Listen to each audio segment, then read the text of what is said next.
You're a fraud. Yeah, I said it. You heard me right. You've been lying to everyone around you for years. Decades, maybe. You've been walking through this world wearing a costume that doesn't fit, playing a character that was never you, dimming a light that was never meant to be dimmed. And the sickest part? You know exactly what I'm talking about. You felt it in your chest the moment you clicked on this. That twitch of recognition, that uncomfortable heat spreading through your body right now. That's not anxiety. That's truth knocking on a door you've kept locked for way too long. Let me tell you what you've been doing. You've been operating at 20%, maybe less. You've been giving this world a fraction of what you actually carry. A teaspoon from an ocean. A whisper when you have a hurricane in your lungs. And you did it on purpose. You calculated it. You measured out exactly how much of yourself you could reveal without making them too uncomfortable, without making them hate you, without making them run. And guess what happened anyway? They still couldn't handle it. They still called you too much. They still said you were intense. They still backed away slowly like you were radioactive. They still whispered behind your back about how something's off with that one. They still kept you at arm's length even though you were giving them the watered-down, diluted, safe-for-consumption version of yourself. So let me ask you something that's going to sting. If they can't handle you at 20%, what the hell do you think happens when you actually show up? You've been playing small in a world that already treats you like you're giant. You've been tiptoeing through rooms that already shake when you walk in. You've been whispering in spaces that already go silent when you speak. And for what? For their comfort? For their approval? For a seat at a table that was never built to hold someone like you? Wake up. You're not intimidating because you try to be. You're intimidating because you exist. Your mere presence in a room shifts the energy in ways they can't explain but absolutely feel. They don't know why they're nervous around you. They don't know why they over-explain themselves in your presence. They don't know why they feel the sudden urge to justify their choices, their careers, their entire lives, when you're standing there saying nothing. But you know. You've always known. You just pretended not to. Because knowing the truth meant accepting a responsibility you weren't ready for. Here's what actually happened.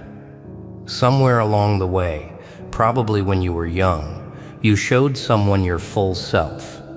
You let them see what you really carry. Maybe it was a parent. Maybe it was a teacher. Maybe it was a friend who you thought could handle it. And they flinched. They recoiled. They looked at you like you were something dangerous, something wrong, something that needed to be contained. And in that moment, you made a decision, a subconscious calculation that altered the entire trajectory of your life. You decided that being fully yourself was unsafe. You decided that your real power was a liability. You decided to build a cage around your own potential and throw away the key because the alternative was being alone forever. So you learned to shrink. To choke up in a fake interview. You learned which parts of yourself to hide. You learned how to make yourself palatable. You learned to laugh quieter, think smaller, dream more reasonably. You learned to pause before speaking so you could edit out the parts that might be too sharp, too honest, too much. You learned to fail on purpose sometimes just so people wouldn't feel threatened by your success. You learned to hold back in conversations, in competitions, in every arena of life because winning too much made people hate you, and you got good at it. Too good. So good that you almost forgot you were doing it. So good that the cage started feeling like home. So good that operating at 20% became your default setting, and you convinced yourself this was just who you are. But it's not who you are. It's who you've been pretending to be. And the performance is over. Let me show you what you've actually been doing without realizing it. Every time you held back an idea in a meeting because you didn't want to outshine your coworkers, you betrayed yourself. Every time you let someone explain something to you that you already understood better than they did, you betrayed yourself.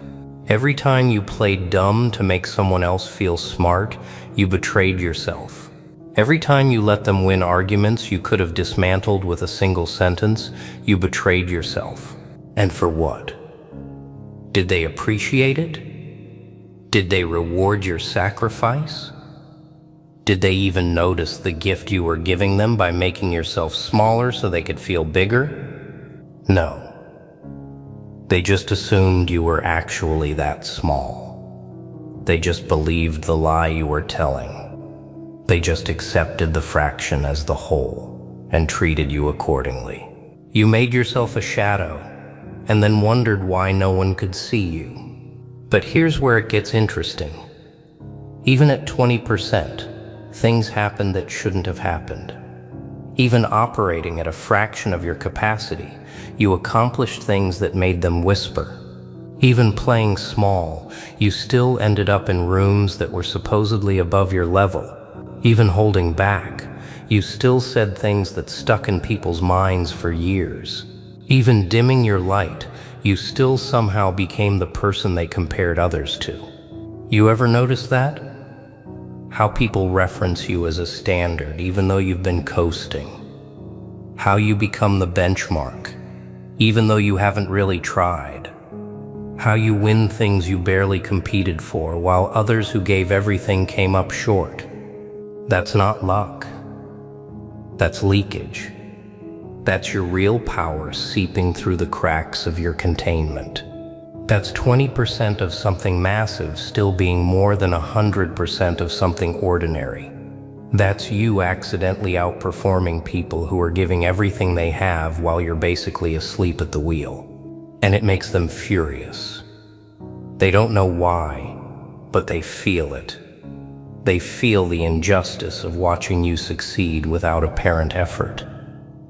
They feel the unfairness of you stumbling into opportunities they've been grinding for. They feel something in their bones that tells them you're not playing the same game they're playing, because you're not. They're playing checkers with all their pieces on the board, sweating every move, celebrating every capture. And you're playing chess with most of your pieces still in the box, barely paying attention, somehow still winning. What do you think happens when you actually open the box?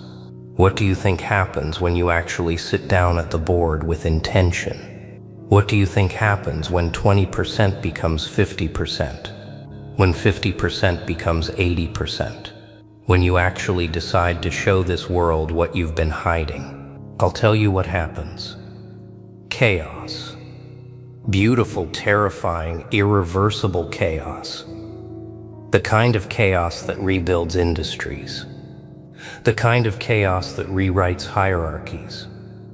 The kind of chaos that makes them delete your number because they can't stand watching your rise. You think they struggle with you now? You think they talk about you behind your back now? You think they keep their distance now? Wait until you stop apologizing for your existence. Wait until you stop editing yourself for their consumption. Wait until you walk into rooms with your actual energy instead of the sanitized version you've been presenting. They're going to choke on the very air you breathe. Let's talk about what you've been carrying. Because I don't think you've done an honest inventory in a long time. You've got ideas that would restructure entire companies. You've got insights that would collapse narratives they've spent decades building. You've got a perspective so unique that it makes their carefully constructed worldviews look like children's drawings. And you've been sitting on all of it, hoarding it, keeping it locked away because somewhere along the line you decided the world wasn't ready. They couldn't handle it. They'd reject you. They'd attack what they don't understand. But here's what you missed while you were busy protecting them from yourself. They were never going to be ready. They're never going to give you permission. They're never going to create a space that feels safe enough for you to finally unfold. You're waiting for an invitation that will never come because your existence itself is the disruption they're trying to prevent. Every system that currently benefits from your smallness will fight your expansion. Every person who's positioned themselves above you will resist your rise. Every structure that was built while you were asleep will tremble when you wake up. And that's not a bug. That's a feature. That's confirmation that what you carry actually matters. Because if your full power didn't threaten anything, it wouldn't be power at all. You've been treating your potential like it's something to be ashamed of, like it's arrogance to acknowledge what you actually possess, like it's dangerous to admit that yes, you are different. Yes, you do see things others don't. Yes, you could do things that would make their heads spin if you actually decided to try. That's not arrogance. That's inventory. That's honest assessment. That's looking at the facts and calling them what they are, instead of lying to yourself to make mediocrity feel less embarrassing. You want to know what actual arrogance looks like? It's the people who've accomplished a fraction of what you're capable of, walking around acting like they've conquered the world. It's the people who peaked at average, building entire personalities around achievements that you could replicate in your sleep. It's the people who've never operated at your 20%, who somehow have 10 times your confidence. And you're over here, apologizing for existing, questioning whether you have the right to take up space, wondering if maybe you're delusional for sensing your own magnitude. You're not delusional. You're conditioned. There's a massive difference. Let me tell you what's been happening while you've been hiding. The world has been filling up with imposters who don't hesitate the way you do, with confident mediocrity that charges forward while genuine capability hangs back, with loud average demanding attention while quiet exceptional stays invisible. And it's created this twisted reality where the wrong people are in the wrong positions, making the wrong decisions affecting everyone, including you. Not because they're more qualified, but because they were willing to claim space you were too humble to occupy. Your humility has been weaponized against you. Your self-doubt has been their greatest asset. Your willingness to wait has created opportunities for those who should have been waiting for you. Every time you said, maybe I'm not ready, someone less ready than you said, I'm ready, and got the thing. Every time you thought I should hold back, someone with half your ability thought I should go for it, and went. Every time you questioned whether you deserved it, someone who definitely didn't deserve it decided they did, and took it. And now you're watching them fail upward, watching them stumble through things you could do blindfolded, watching them get credit for ideas inferior to the ones you keep locked in your head because you didn't think anyone would listen. Are you angry yet? You should be. Not at them, at yourself. At the years you've wasted operating at 20%, when the world needed your 100%. At the opportunities you let pass, because you were too busy being appropriately humble. At the version of yourself that kept choosing comfortable invisibility over uncomfortable truth. Because here's the reality check that's going to hit different. You don't have unlimited time to keep playing small. The clock is ticking on your potential. Every year you spend at 20% is a year the world doesn't get what it needs from you. Every day you stay contained is a day your gifts rot inside their packaging. And maybe you think that doesn't matter. Maybe you've convinced yourself that your power is your business and the world can take care of itself, but you know that's a lie. You know you came here with something to deliver. You know there's a reason you've been carrying what you carry. You know the weight you've been feeling isn't meant to be permanent. It's meant to be deployed. So let's talk about what happens when you actually flip the switch. When you stop operating at 20% and start climbing toward your actual capacity. First, people will think you've lost your mind. They'll say you've changed. They'll claim they don't recognize you anymore. They'll accuse you of being arrogant, aggressive, different. And they'll be right. You will be different. The you they knew was a character you played for their comfort. The real you is someone they've never met. Second, relationships will end.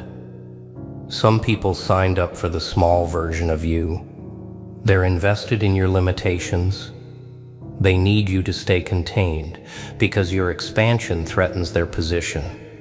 When you start growing, they'll feel left behind. Some will try to grow with you. Most won't be able to keep up. Third, opportunities will shift. The things that used to satisfy you will start feeling too small. The achievements that used to excite you will start feeling hollow. You'll find yourself hungry for things you didn't even know existed because your expanded self can see possibilities your contained self was blind to. Fourth, enemies will multiply. People who tolerated you at 20% will become hostile at 50%. People who competed with you casually will start competing viciously. People who ignored you will suddenly pay very close attention.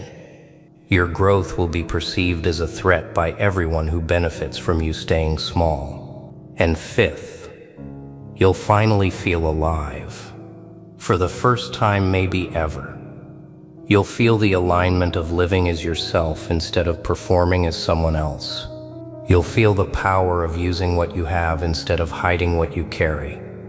You'll feel the purpose that comes from finally operating as intended instead of constantly limiting, constantly apologizing, constantly shrinking. Is it going to be comfortable? Absolutely not. It's going to be the hardest thing you've ever done. Unlearning smallness after a lifetime of practice, expanding after years of contraction, speaking after decades of silence. But it will be real. For the first time in your life, it will be completely, terrifyingly, beautifully real. They already can't handle you at 20%. Good. Perfect. That means when you actually show up, they won't stand a chance. That means when you stop holding back, their entire reality will collapse. That means when you finally unleash what you've been hiding, they'll have no defense, no preparation, no category for what they're witnessing. You've been a contained explosion, walking through a world of candles, apologizing for the heat they feel when you pass. You've been a storm pretending to be a drizzle, surprised when people still get wet. You've been a sleeping giant, having polite conversations with ants who don't realize they're standing in your shadow. Enough. Enough hiding. Enough shrinking. Enough editing yourself for their approval. Enough operating at 20% because 100% seems like too much. Enough betraying your potential to protect their comfort. Enough treating your power like a problem instead of the gift it actually is. You want permission? Here it is. You want someone to tell you it's okay to be what you are? I'm telling you. You want validation that your power is real and you have the right to use it? This is it. Stand up. Right now. Wherever you are, stand up. Feel your feet on the ground. Feel the weight of what you carry. Feel the magnitude of what you've been hiding. And make a decision. A real decision. Not a wish. Not a hope. A decision. Decide that operating at 20% is no longer acceptable. Decide that the contained version of you dies today. Decide that anyone who can't handle your expansion doesn't deserve access to your evolution. Decide that you didn't come this far to play small for people who wouldn't play big for you. You've been a sleeping weapon dreaming of peace. You've been a caged hurricane apologizing for the wind.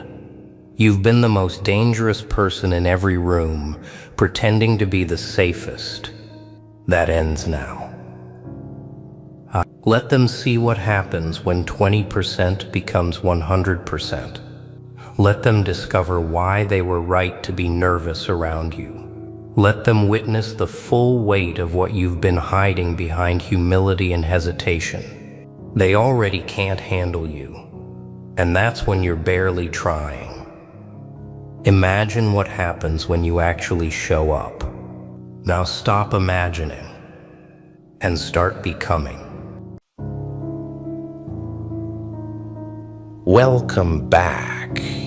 Yeah, you. The one still pretending this is just another video.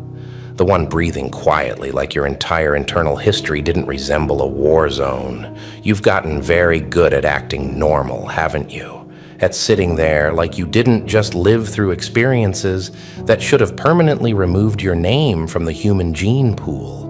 Like your nervous system wasn't subjected to stress levels that erase entire family lines. Like your existence isn't statistical nonsense.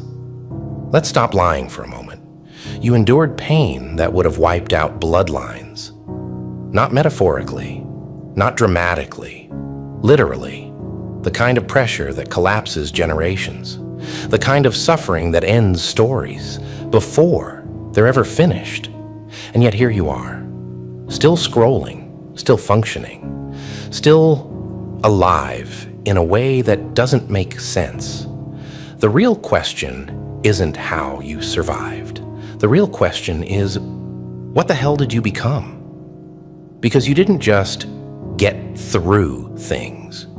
You didn't simply cope. You didn't heal and move on. That language doesn't apply to you anymore. What you went through was beyond the human operating range. Betrayals that should have shut your system down. Losses that should have erased your internal map of reality. Isolation so complete, it rewired how your mind relates to existence itself. Those moments where everything went quiet, where the world felt unreal, where time stretched and collapsed at the same time, where you were awake but not really alive. Those were extinction-level events. For most people, that's where the line ends. They fracture, they dissolve, they medicate, distract, numb, or disappear. But you didn't. You absorbed it.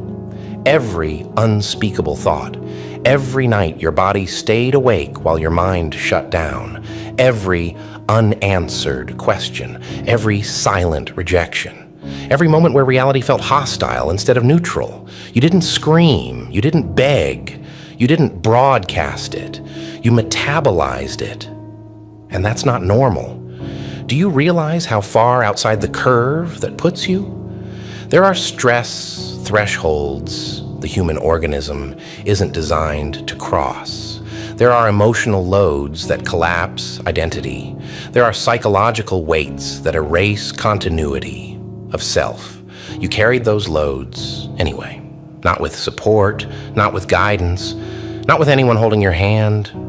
Just you, alone, in the dark, making impossible calculations with damaged tools and no margin for error. You became your own containment unit. That's why people don't quite know what to do with you anymore. They can feel it. They can sense that you've been somewhere they haven't. That your silence isn't empty, that your calm isn't ignorance, that your restraint isn't weakness. They feel the density behind your eyes. You walk into rooms and something shifts.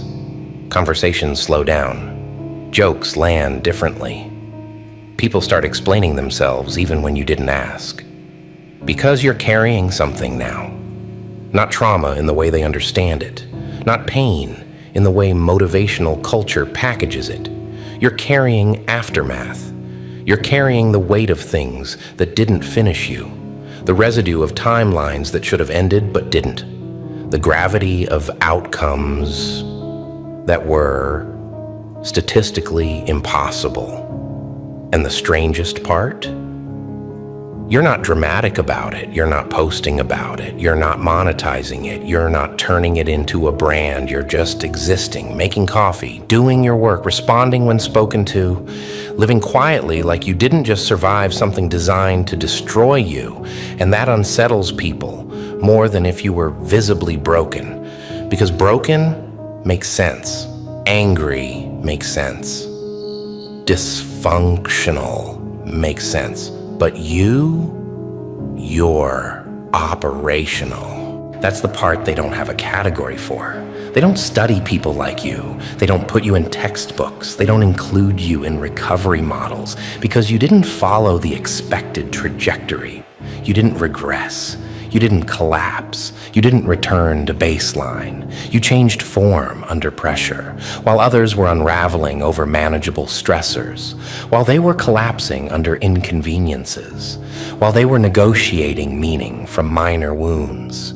You were navigating psychological terrain that destroys identity entirely. And you did it without witnesses. You died quietly, over and over. Versions of you didn't make it through.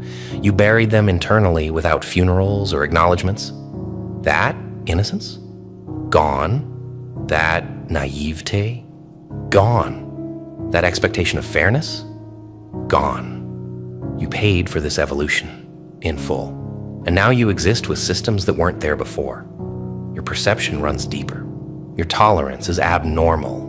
Your emotional reactions are delayed, filtered, measured. You don't react the way people expect anymore. They push emotional buttons and nothing happens. They try guilt and it falls flat. They escalate drama and you observe instead of engage. Not because you're detached, but because you've already survived worse than anything they're offering. You've seen what real collapse feels like. So their theatrics don't register as threats. That's when they start calling you cold or distant or hard to read.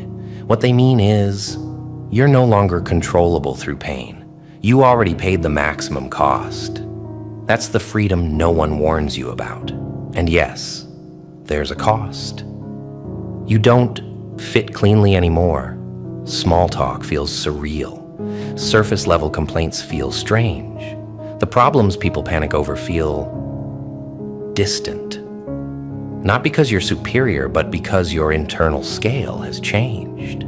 You've measured suffering at its upper limits, so your reference points are different now. You exist in a liminal space, present, but not fully of the same world, functional, but not naive, calm, but not untouched. You understand things you wish you didn't. You see patterns you can't unsee. You detect shifts in people before they speak. Your intuition isn't mystical. It's survival forged. Your system learned to read microsignals because missing them meant annihilation. Your awareness sharpened because your safety depended on it. Your silence deepened because noise became dangerous. Those adaptations never turned off. They're still running, and that's exhausting. But it's also why you're still here. Now let's address the part no one tells you. You didn't heal. Healing implies restoration. Healing implies returning to who you were. That's not what happened. That version of you doesn't exist anymore. What you did was adapt to conditions that weren't survivable. You reorganized internally under pressures that erase most people. You evolved, not upward, not downward, sideways, into something that operates on a different logic. Your nervous system learned extinction and stayed functional. Your psychology rebuilt itself without instructions. Your identity formed in absence instead of support. And now you move through the world with an architecture that wasn't designed by comfort. That's why you don't fear the same things anymore. Loss doesn't hold the same threat. Rejection doesn't have the same power. Instability doesn't trigger panic the way it used to. Because you've already lived through the scenario everyone else is afraid of imagining. You know you can survive it. That knowledge doesn't make you happy, it makes you unshakable. And that's dangerous, not to others, to systems that rely on fear to function, to people who need your emotional reactions to validate their own reality. Your presence alone destabilizes them. They feel exposed around you, even when you're being kind, even when you're being neutral, because you represent proof. Proof that the limits they believe in aren't absolute. Proof that collapse isn't inevitable. Proof that endurance exists beyond their understanding. And they resent that, quietly. They distance themselves. They avoid depth. They keep interactions shallow. Not because you're difficult, but because you remind them of what they didn't survive. So yes, there's loneliness here. You survived bloodline-level pain alone, and now you live with the consequences of that survival. You speak a language most people don't understand. You carry awareness that doesn't translate well. You exist between worlds. But here's the shift. You no longer need them to understand. You no longer need witnesses. You no longer need validation. You were there. You know what it took. Your memory is enough. Your knowing is enough. You don't need applause for surviving extinction. Now let's answer the question. What did you become? You became the thing that doesn't collapse when reality turns hostile. You became the exception that invalidates easy narratives. You became a system capable of processing chaos without losing coherence. You're not invulnerable. You're not emotionless. You're not immune to pain. But you are proven. There's nothing left they can threaten you with that you haven't already faced internally. You've already been stripped, already abandoned, already broken open and rebuilt.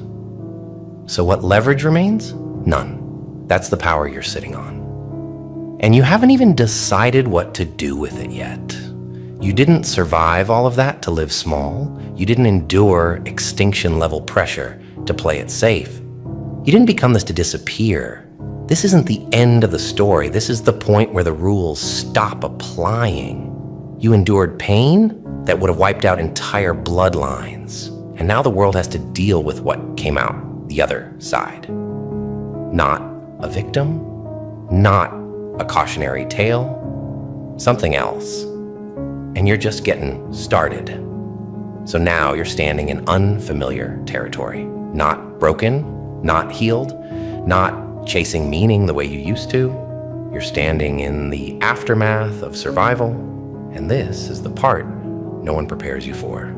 Because surviving extinction-level pain doesn't end with relief. It ends with clarity, a cold, steady clarity. You start seeing how fragile most structures really are, how thin the social contracts are, how dependent people are on comfort, routine, and illusion. You see how quickly they fold when pressure rises, how easily their principles dissolve when consequences appear, how fast loyalty evaporates when survival is on the line. And you don't judge them for it, you just see it. That's what changed. You're no longer shocked by human behavior. You're no longer disappointed when people fail themselves. You're no longer surprised by betrayal, avoidance, or cowardice. You've mapped it. Your mind doesn't romanticize anymore. It calculates. You understand now that most people don't live by values. They live by thresholds. As long as the pain stays below a certain level, they function. As long as the pressure stays manageable, they perform morality. As long as the cost remains low, they call it character. But you crossed thresholds that remove choice entirely. You didn't get to opt out. You didn't get to negotiate. You didn't get to retreat into comfort. You were forced to operate where identity dissolves. That's why you don't fear exposure anymore. What's left to expose? You've already seen yourself stripped down to raw function. You already know what you're capable of when everything familiar is gone. You know how you move when there's no one coming to help. You know how you think when hope is no longer available. You know how you act when collapse is the only environment left. That knowledge changes everything. It's why threats don't land. It's why manipulation fails. It's why people can't pull you into emotional chaos anymore. You don't respond from emotion first now. You respond from assessment. That's the mutation. And people sense it immediately. They can't articulate it, but they feel the difference. They feel that you're not negotiating for approval anymore. They feel that you're not desperate to belong. They feel that you're not afraid of being misunderstood, because misunderstanding doesn't hurt like it used to. You've already been erased once. Social rejection doesn't compare to existential collapse. Judgment doesn't compare to annihilation. Silence doesn't compare to abandonment at the level you experienced. So their tools don't work on you, and that's unsettling. Here's something you may not have noticed yet. Your patience has changed, not in the soft, forgiving way people talk about patience. In the strategic way, you can wait now. You can let situations unfold without interfering. You can observe people reveal themselves without rushing to intervene. You can hold still while others expose their intentions. That's not passivity. That's control. People who haven't been through what you've been through confuse stillness with weakness. They mistake your silence for ignorance. They assume your calm means you don't see what's happening. They're wrong. You see everything. You just don't waste energy reacting to things that don't matter anymore. That's why some people escalate around you. They push harder, they get louder, they provoke. They're trying to trigger the version of you they understand. But that version doesn't exist. You burned it in the fire. Now, there's something else operating, something that doesn't flinch. And yes, that scares people, because fear is how most systems enforce compliance. Fear of loss, fear of rejection, fear of instability, fear of being alone. But you've already lived in those conditions. You already know what they feel like, and you survived. So fear lost its leverage. Now let's talk about the misconception people have about you. They think you're numb. They think you don't feel things anymore. That's not true. You feel everything. You just don't let it control you. Your emotional range didn't shrink. It deepened. You experience emotion without drowning in it. You let feelings pass without attaching your identity to them. You learn that emotions are weather, not structure. That lesson only comes from surviving storms that never end. That's why you don't cling the way others do. That's why you don't panic when things change. That's why you don't beg for reassurance. You learned self-containment. And once you learn that, you can't unlearn it. Now comes the uncomfortable truth. You don't need most people anymore, not emotionally, not psychologically, not existentially. That doesn't mean you hate them. It doesn't mean you look down on them. It just means your survival no longer depends on their presence. And that shifts every dynamic. People sense when they're optional. They sense when their approval doesn't matter. They sense when their withdrawal won't destroy you. And that changes how they treat you. Some become distant. Some become resentful. Some become curious. Some become obsessed. They watch you. They try to figure you out because your existence disrupts their internal math. You shouldn't be this stable after what you went through. You shouldn't be this functional. You shouldn't be this calm. And yet here you are, living, unbothered in ways that feel unfair to them. They replay the moments they expected you to collapse. They remember the times they assumed you wouldn't recover. They quietly wait for the breakdown that never comes. Because if you can survive what you survived, then their excuses don't hold up. And that realization is unbearable for some people. So they create distance. They rewrite narratives. They downplay what you went through.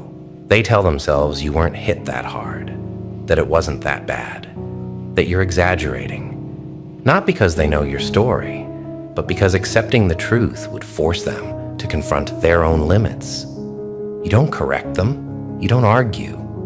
You let them believe whatever they need to believe because you didn't survive for their understanding.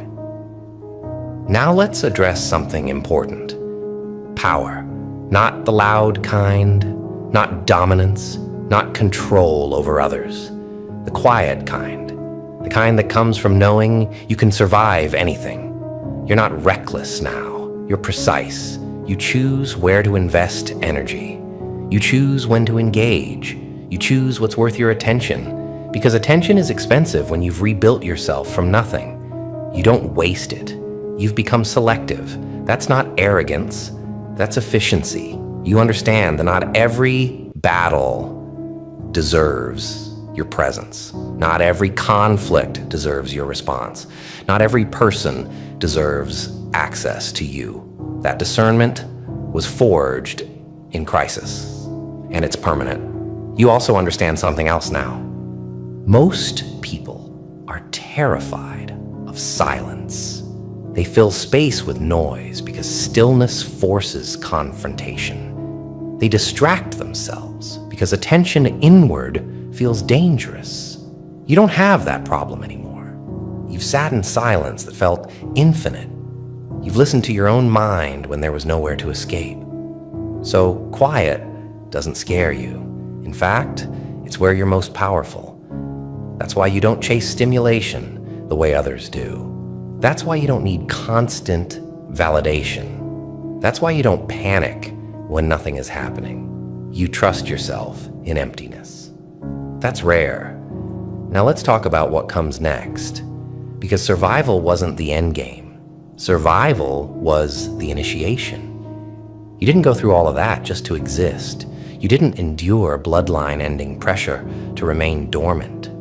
Something is being asked of you now. Not by the world, not by society, by the part of you that emerged from the fire. There's an awareness growing, a pull, a sense that you're meant to operate differently now.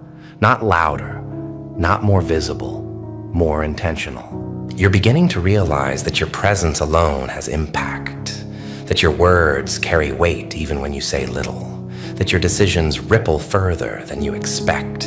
That's responsibility, not the kind assigned by others, the kind earned through survival. You don't need permission to step into it.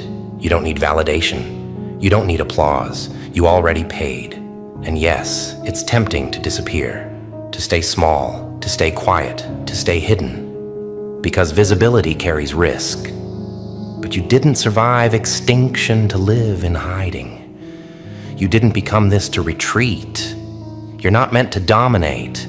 You're meant to operate, to move through the world with clarity others don't have, to see through illusions, to act without panic, to remain grounded when systems fail. People like you become anchors in chaos, not by trying, by existing as proof that collapse doesn't have the final word. You won't always be liked for it. That's fine. You're not here to be palatable. You're here because something survived through you that wasn't supposed to, and now it's awake. So, ask yourself the question honestly. After everything you endured, after everything that should have erased you, what did you become? Not a victim, not a hero, a constant, something that remains when everything else falls apart. And the world doesn't know what to do with people like that. But you do, and that's enough.